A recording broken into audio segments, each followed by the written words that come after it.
All right, gang, week 6, we're talking about market research, another topic that's near and dear to my heart since I used to be a senior research analyst for Jack in the Box, primarily for product testing and trend research. So, companies conduct market research because it's important as marketers that we have a pulse on what customers want. So, companies can get market research in a variety of ways, and there's a couple of key concepts that I want you to grab out of this lecture. So the learning objectives for this week, understanding the difference between primary and secondary research, also understanding the difference between qualitative and quantitative research. You want to know those three market research terms: focus group, consumer panel, and then population validity and skew. And I'm going to wrap up by showing you how to use Google Forms, which is a free tool that you can use to do market research. Let's dive in. All right, so when we think about market research, as I was saying on my opening slide, marketers and companies conduct market research to find out what do customers want, are our products and services and advertising, is it all resonating with our customers?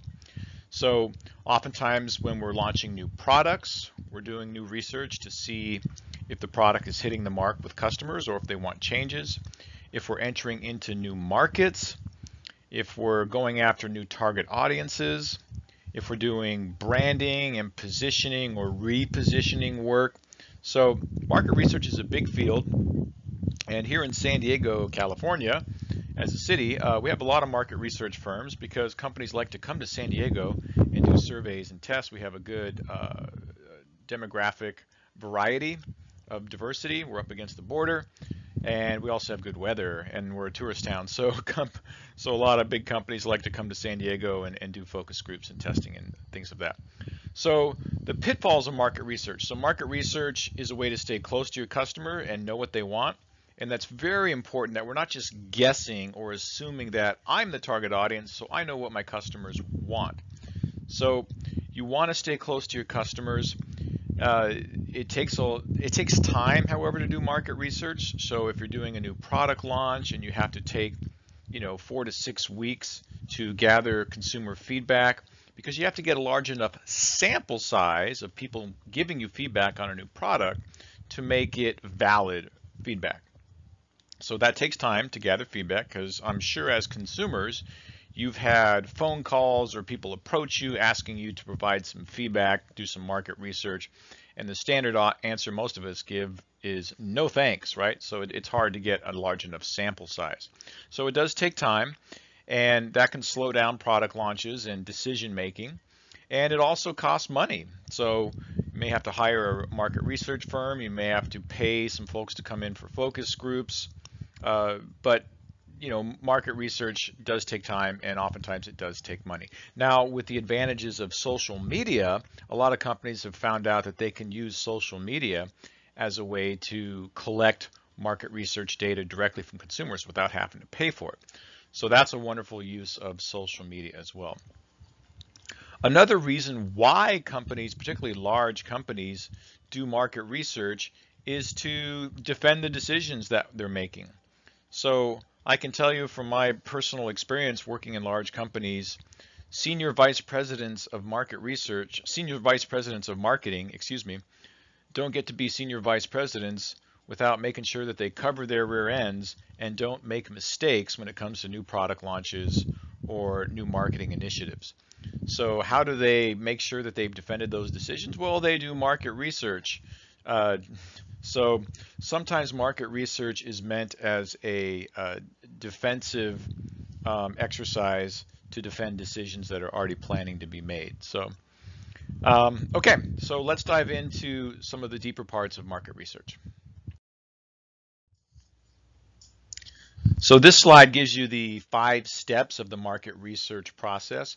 I'm not going to be assessing you very much on knowing this 5-step market research process, but just know that there are stages for how you execute market research. It does take time to put together surveys and gather your target audience and get the surveys out and have people respond to the surveys and collect the data, interpret the data, and present it and make decisions off of it. So we're going to be talking about some of the little sub-steps within this process. The first thing I want you to know is the difference between primary and secondary research. So this is pretty straightforward. Primary research is research that you go out and get brand new. Secondary research is research that is already out there. So for example, when you're doing research in this class for assignments that I'm asking you to do outside research, you're doing secondary research. You're going to websites or looking up stuff in the textbook and citing those sources. Most of the research papers you write in school, all of that data is coming from secondary sources. Unless the instructor asks you to go out and actually talk to people live or survey people out in the field, something of that nature where you're gathering that research brand new and live, that would be primary research. So pros and cons of each type. Secondary research is quicker to get because it already exists, right? So it's quicker to get and it's cheaper to get, but it may not ask the specific questions that you need for your marketing situation. If you're launching a new product and you want to ask questions about how customers feel about that product, are you likely to buy it again? Do you feel that it's the right size? Was it advertised correctly? There's not going to really be much secondary research for a new product that's being launched. So you'd have to do primary research. So secondary research, it's quicker and it's less expensive, but it doesn't always work for specific marketing situations and it's not specific to your situation. Primary research, on the other hand, enables you to ask exactly the questions you want of exactly the target audience that you want to ask. However, it does take time. The most common types of primary research are surveys. You see some other ones listed here on your slide on the green boxes. So there's a variety of primary research, but just know the difference. Primary is existing and secondary is existing, and primary is research that you go out and get brand new.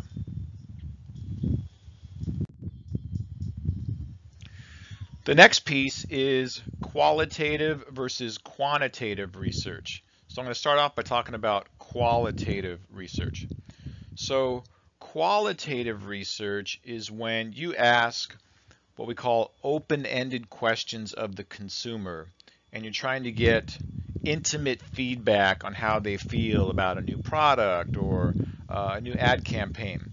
So an example of a qualitative question would be something like, tell me how you feel about this new product, or why would you not be likely to buy this product? That's a qualitative question, and they're going to have to give you some verbatim response, either writing something up or in a focus group where they're talking live. So here you're mining for feelings and attitudes and interests, and it tends to be small sample sizes because it's harder to collect this data on a mass scale.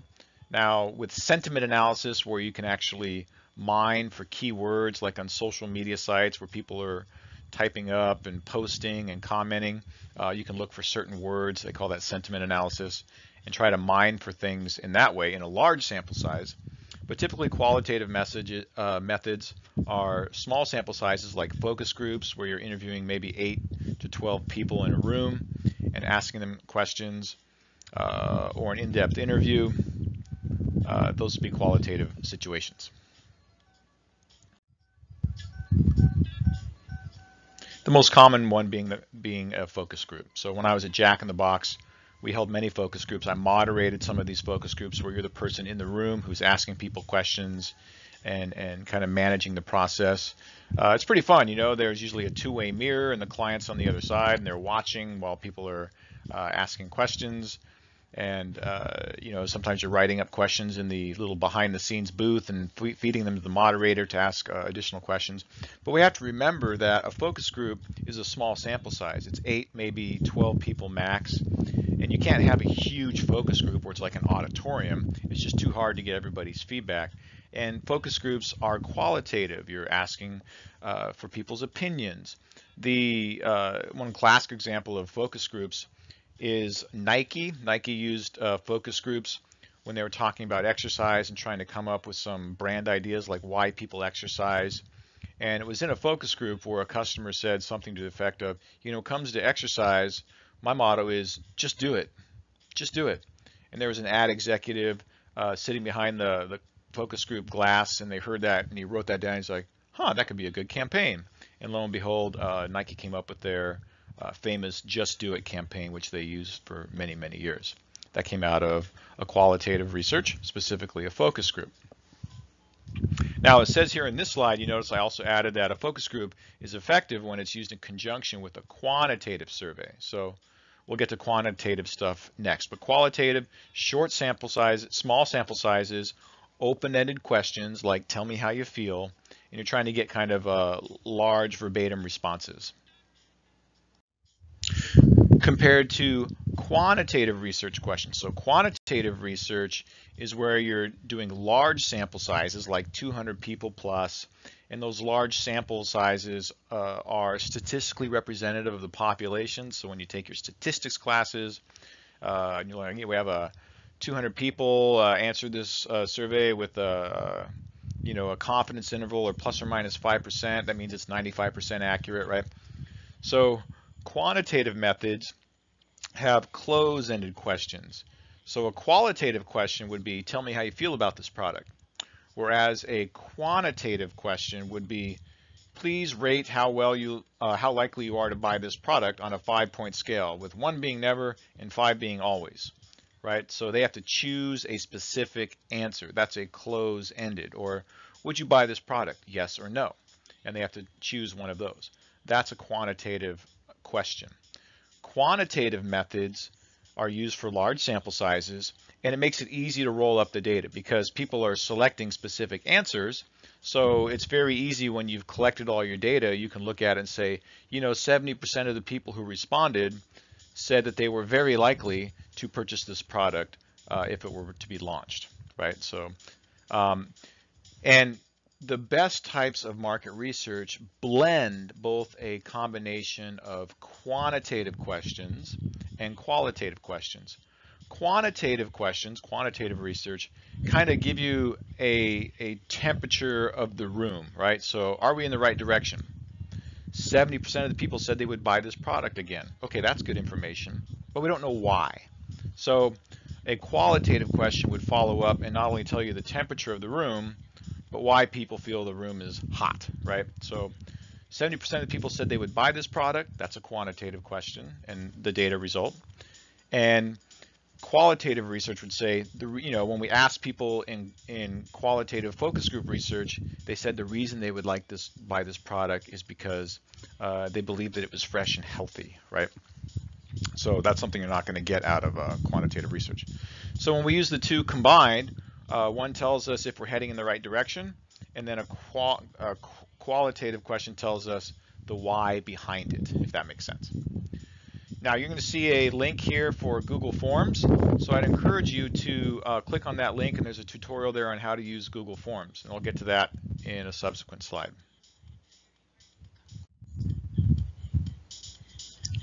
So the most common quantitative methods are surveys.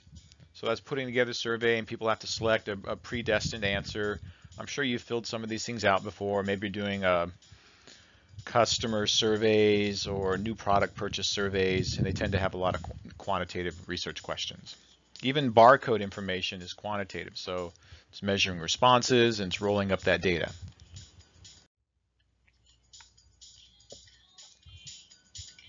You can just view this slide.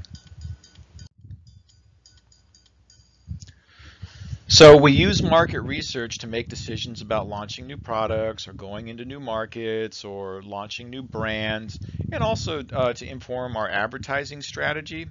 So I'm not going to get into these for the sakes of this class, but if we were teaching an advertising class, I'd be talking about clutter reels and different ways that we use information to inform our advertising strategy. This is just informational.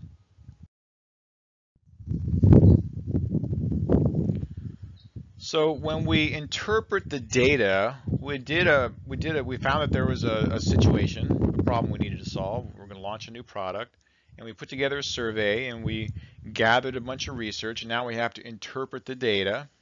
And some key issues that come up when you're interpreting your market research results. Population sample, confidence intervals, and validity. So these are some terms that are kind of familiar in the market research realm. So population refers to how many people did you talk to.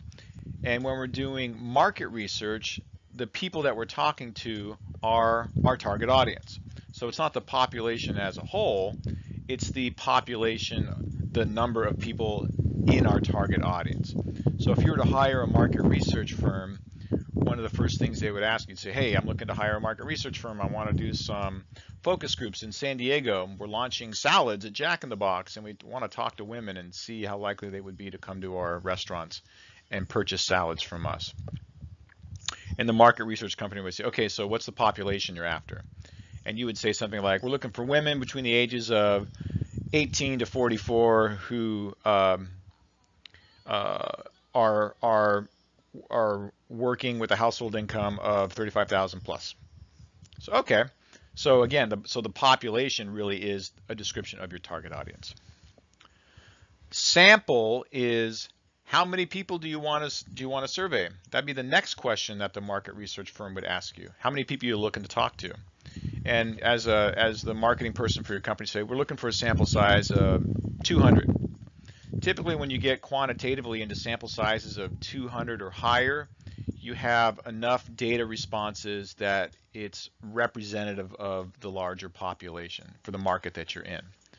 So, if you did a sample size of 30, that's not very many people, and you could make decisions for the company as a whole based on only talking to 30 people and find out that it ends up being off base. So 200 is typically the number that a lot of market research goes after, is at least 200. Confidence intervals, this is really from statistics, but confidence intervals is how accurate is the data that you collected. So you could say our target was a sample size of 200, but we timed out on our survey over 6 weeks. We only gathered 150 responses. So our data we have is a sample size of 150, which has a confidence interval of 90%. That means it's about 90% accurate. It could be swing 10% on these answers either way. Whereas if you did, we did a sample size of 200 and it has a confidence interval of 99%. That means it's 99% accurate. It'll only be off by 1%, right? So the size of your sample affects the confidence interval. And then on the bottom left there you have validity. Validity is just saying, is the data that we gathered, is it valid? Is it accurate? What can impact the validity of your research? Did you talk to the right target audience? Or did the market research firm, like I said, if I was Jack in the Box and I wanted to launch salads and I wanted to talk to women, but 50% of their sample was men because they couldn't get enough women to come to their focus group, well then the research isn't very valid, is it? We talked to the wrong target audience. Or the timing could be off. Maybe you did a product test around shakes in the Southeast market, but they happened to have a cold spell during summer for some odd reason, and the weather was really cold, and the sales were terrible for the new product launch. Why? Because the weather's cold, and people don't drink shakes when the weather's cold. So that would affect the validity of your research. Or the questions might be off. You might find afterwards, like, we didn't really ask the right questions. So all that can affect the validity of your research.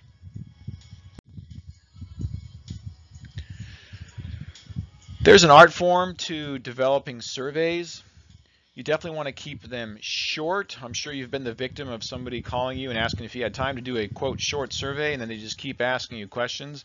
Well, that's intentional. They ask the most important questions first, and then they get to less important questions as they go along. And frankly, they're going to keep you on the phone as long as you'll continue to ask them, answer their questions.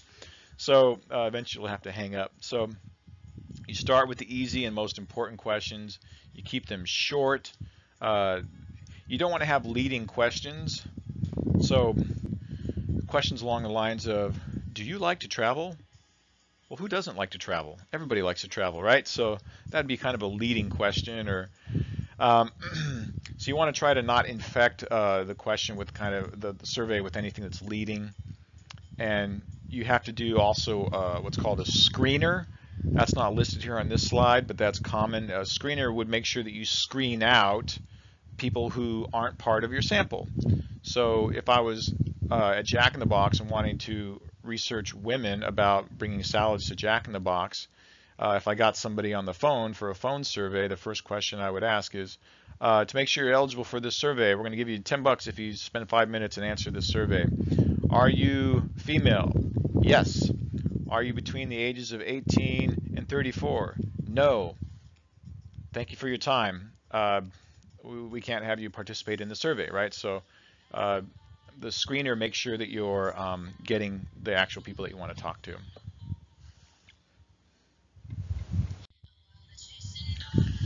So going back to quantitative and qualitative, here's some examples of each of these. So again, quantitative is close-ended questions. People choose a specific answer. Whereas qualitative research questions are open-ended. You're trying to get people's feelings, opinions, and these types of questions would be representative of that. In a good survey, asks both. It asks quantitative first and follows up with a qualitative. The last piece I want to cover are Google Forms, and you see a couple links down here on your last 2 bullet points on this slide. So check out Google Forms. It's an awesome tool. You'll probably be doing some survey work in your college career, certainly with your upper division classes, whether you're a marketing major or otherwise. Your professors will probably be asking you to do some primary research. And if you are a marketing major, then you definitely want to get familiar with how to do some surveys. It's an awesome tool. It's free, and it basically enables you to build a survey by different types of questions. It could be a scaled question or even open-ended questions. And Google rolls up all the answers for you and puts them in these nice charts for you, all free. And then you can take those charts and drop them into a PowerPoint for a presentation. So super easy, much easier than I was a student your age and we had to kind of tabulate everything by hand and do it the hard way. So check out Google Forms. All right, that pretty much covers it. You have some homework for this week. And don't worry about, I think the previous slide mentioned a marketing presentation, so don't worry about that. You don't have that in this online class, so you don't have to worry about that piece. Thanks for listening.